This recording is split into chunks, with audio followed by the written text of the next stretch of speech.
maraming salamat po sa binigay niyo po dun sa gamit po para po sa gagawin niyo restaurant. Thank you po, Kuya Lito. Ingat po.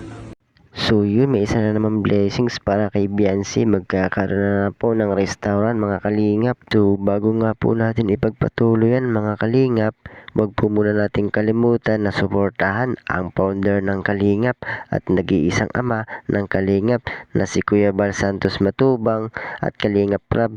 Sa araw-araw po nilang pagtulong ating suportahan para mas marami pa po silang matulungan, lalong-lalo na po ang mga nangangailangan.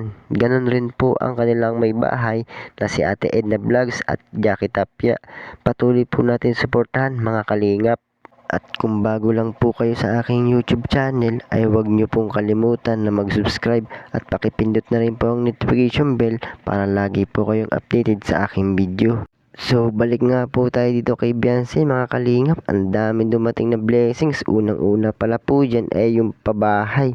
So, kung makikita po natin sa bahay pa nga lamang po malaking blessings na po ang dumating sa kanya mga kalingap. Sunod nga pala po dyan ay yung pagpunta nila sa Hong Kong. Isa nga rin po pala yan sa pangarap ni Beyonce nung bata pa po siya ang makarating ng Hong Kong, at natupad nga pala ito sa tulong ng mga sponsor mga kalingap. So, hindi lang po yan ang dumating na blessings kay Beyonce mga kalingap, marami pa po. Pag-usapan naman po natin itong itatayong restaurant kay Beyonce mga kalingap. Isa po itong magandang oportunidad para kay Beyonce. Makakatulong po ito sa kanyang pag-aaral. Mapagkukunan niya ng isang magandang pasimula sa kanyang buhay mga kalingap. At alam naman natin na hindi siya pabayaan ng kanyang magulang, bagkus napakabata pa nga itong si Beyonce.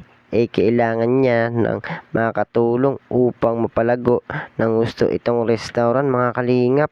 Kaya sa mga basher dyan ng Team EDSI, kung gaano nyo binaba itong Team EDSI, lalo na kay Beyonce, ganun siya, tinataas ni God mga kalingap.